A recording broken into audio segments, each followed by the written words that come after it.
하나님의 말씀 사도행전 4장 1절에서 7절까지의 말씀을 봉독합니다.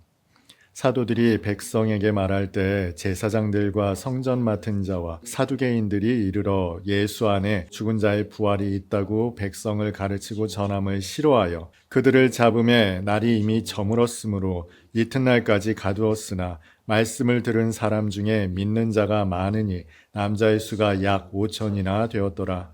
이튿날 관리들과 장로들과 서기관들이 예루살렘에 모였는데 대제사장 안나스와 가야바와 요한과 알렉산더와 및 대제사장의 문중이 다 참여하여 사도들을 가운데 세우고 묻되 너희가 무슨 권세와 누구의 이름으로 이 일을 행하였느냐. 여러분 혹시 포커페이스라는 말 들어보셨습니까? 한국인들 마음속에는 나의 감정을 솔직하게 드러내는 것보다 드러내지 않는 것이 품격 있는 것처럼 여겨지는 것 같습니다. 그리스도인들은 어떨까요? 예배를 드릴 때 감정을 솔직하게 표출하는 것에 거리낌이 없습니다. 오히려 기쁨과 감격에 차서 찬송을 부르고 예배하면 더 은혜로운 것으로 보여지는 때가 있어요.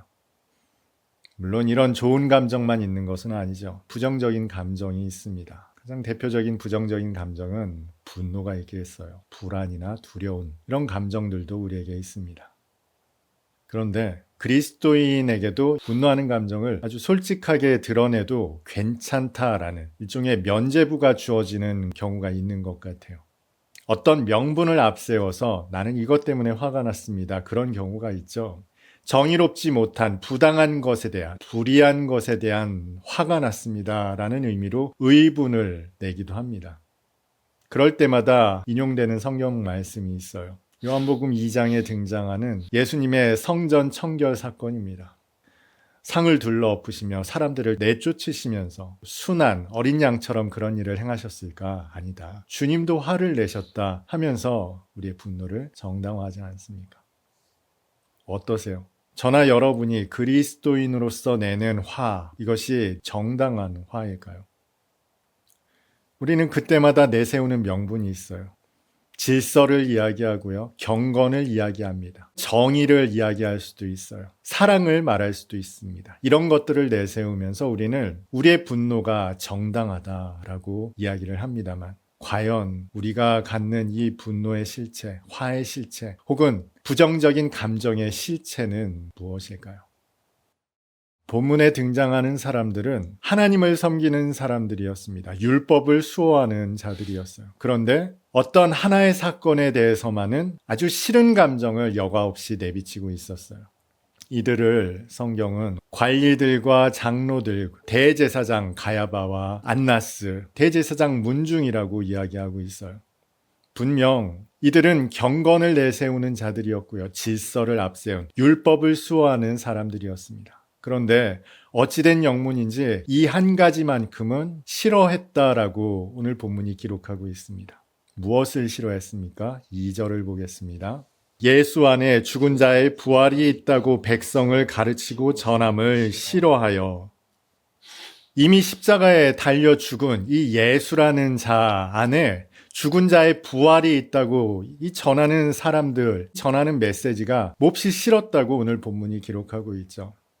그런데 이 싫어했다라는 단어가 조금 독특합니다. 디아포누메노이라는 단어인데요. 화가 나서 어쩔 줄 몰라 불안해하여 라는 의미를 담고 있어요. 이 복잡한 감정을 오늘 본문은 싫어하여 라고 번역하고 있거든요. 그런데 분노가 있습니다. 화가 있어요. 어쩔 줄 몰라 하며 불안해하는 감정이라는 거예요. 여러분, 이 감정들 일관성이 있는 감정입니까? 어떻게라도 엮어보려면 엮일 수는 있겠습니다만 이것을 하나의 감정이라고 이해하기에는 다소 거리가 있죠. 그래서 이 복합적인 감정을 한 단어로 싫어하여라고 번역하고 있습니다. 분노와 불안, 분노와 두려움. 도대체 이들이 가진 분노와 두려움의 실체는 무엇이었을까요? 예수가 싫었을까요? 그 안에 부활이 있다는 것이 싫었을까요? 이것을 백성들에게 전하는 것이 싫었을까요? 그들이 무엇이 싫었는지를 짐작해 볼 수 있습니다. 4절에 나타나 있습니다. 말씀을 들은 사람 중에 믿는 자가 많으니 남자의 수가 약 5천이나 되었더라. 이 제자들, 볼품없는 제자들의 말을 듣고 따르는 사람이 무려 남자만 5천이나 되었다는 겁니다. 한 대대가 모여도 약 5, 600명 정도밖에 되지 않아요. 그것을 감안해 본다면 얼마나 많은 숫자가 이 제자들의 말을 듣고 동요했는지, 동조했는지를 납득하실 수 있을 겁니다. 수많은 사람들이 제자들의 말을 듣고 따랐기 때문에 그것이 화가 났던 것이고 불안했던 것, 두려웠던 겁니다. 앞서 소개했지만 이들은 대제사장들이었어요. 바리새인들이었습니다. 관리들이었어요. 지배계층이었어요. 여러분, 이들의 안중에 있는 것은 성전이었을까요? 율법이었을까요? 아닙니다. 오로지 권력이었어요. 백성들이 그들의 영향력 아래 있는 것만이 중요했습니다. 성전도 율법도 하나님도 백성들을 다스리기 위한, 그들 밑에 두기 위한 수단에 불과했던 겁니다. 그런데 저 갈릴리 촌뜨기들이 나타나서 아주 이상한 메시지를 전하더니 그들을 따르는 사람들이 이렇게 많아지니 불안했던 것, 두려웠던 겁니다. 그래서 일어나는 이 분노와 불안함을 감추기 위해, 불식시키기 위해 질문하죠. 도대체 너희는 무슨 권세와 누구의 이름으로 이런 일을 행하느냐? 여러분, 이 질문이 너무나 당연한 질문처럼 보입니까? 사실 이들은 이미 알고 있었습니다. 이 제자들이 누구의 이름으로, 무슨 권위로 이 일을 행하는지 알고 있었어요. 알면서 질문하는 겁니다. 너희들 우리가 누군지 알지? 예수를 십자가에 못 박아 죽인 장본인이 바로 우리들이다. 우리에게는 그만한 권력이 있고 힘이 있다. 너희 선생도 우리가 십자가에 못 박아 죽였는데 너희쯤이야 우리가 한 번에 보낼 수도 있다. 지금 겁박하고 있는 겁니다. 이들은 그들이 가지고 있는 분노와 두려움을 불식시키기 위해 협박하고 있는 겁니다. 저와 여러분이 가지고 있는 신앙의 민낯이 바로 이런 거예요. 이들은 겉으로 보기에는 직분이 있었고요. 권위가 있었습니다. 율법도 있었고 말씀도 있었어요. 하나님을 섬긴다는 명분도 있었어요. 모든 것이 분명했습니다. 대제사장 아니었습니까? 장로 아닙니까? 관리 아닙니까? 그런데 이들의 마음은 그렇지가 않았어요. 자신의 욕망을 위한 수단으로 사용하고 있었던 겁니다. 그런데 진짜 복음이 떨어지자 그 복음이 싫었습니다. 화가 치밀었다고요. 그들 안에 불안함이 올라왔습니다. 여러분, 진짜 복음이 들려오면 이런 현상이 나타나는 거예요. 명분으로 채워졌던 거짓 신앙이 들통나기 때문에 그래요. 그러자 이들에게 이것을 어떻게든 불식시키고자 하는 명분이 나타납니다. 그것은 질서일 수도 있고요. 하나님의 말씀일 수도 있습니다. 예배일 수도 있고요. 경건일 수도 있어요. 제도일 수도 있습니다. 어떻게든 분노와 불안을 떨치려고 한다는 겁니다.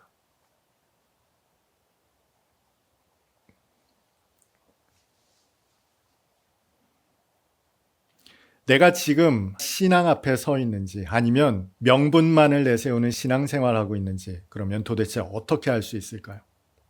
너무나도 명백하고 분명한 예수 그리스도의 부활의 복음이 떨어졌을 때 그 복음을 받은 사람들 속에 아주 복합적인 감정이 올라왔죠. 분노였습니다. 일관성 없는 불안과 두려움이었어요. 이 복합적인 여러 가지 감정들이 올라옵니까? 그런 여러분이라면 말씀 앞에 정직하게 서 보셔야 합니다. 말씀 앞에 서게 됐을 때 여러 가지 복합적인 감정이 올라온다면 이미 여러분이 여러 가지 명분을 내세워 거짓 신앙을 위선으로 감추고 있다는 겁니다. 분명 우리는 천국 복음인지 알아들을 수 있는 성령이 내주하시는 사람들이에요. 그러하기에 복음이 여러분 앞에 떨어졌을 때 이것이 복음이구나, 이것은 거짓이구나를 분별할 수 있는 능력은 있어요. 그런데 그 복음이 떨어졌을 때 부정적인 여러 감정이 일어나고 있다면 어떻게 해서든지 명분을 내세워 감추려고 하고 있다면 복음 앞에 순전한 마음으로 선 자들이 아닐지도 모른다는 거예요. 그래서 끊임없이 하나님의 말씀 앞에 정직하게 서야 합니다. 그 말씀 앞에 섰을 때 이런저런 핑계를 대고 있다면, 명분을 내세우고 있다면, 그 때문에 여러 가지 부정적인 감정에 휩싸인다면 성령께서 경고하시는 메시지로 들을 수 있어야 합니다. 하나님의 복음이 선포되면 아주 정직한 반응이 나타날 수밖에 없어요. 그것은 기쁨이자 감격입니다. 넘쳐오르는 즐거움과 기쁨이거든요. 그 기쁨에 동참하고 있지 못하다면 다시금 하나님의 말씀 앞에 순전한 마음으로 응답할 수 있기를 바랍니다. 복음은 하나님의 정직한 길 앞에 나오게 만듭니다. 여러분, 그 복음 앞에 어떤 감정이 드십니까? 설명할 수 없는 싫어하는 마음, 명분으로 감정을 속이고 있습니까? 오늘 말씀 앞에 조명된 여러분이라면 응답할 수 있기를 바랍니다. 그래서 하나님 앞에 다시금 온전히 설 수 있는 오늘 예배드린 저와 여러분 다 될 수 있기를 주님의 이름으로 축복합니다.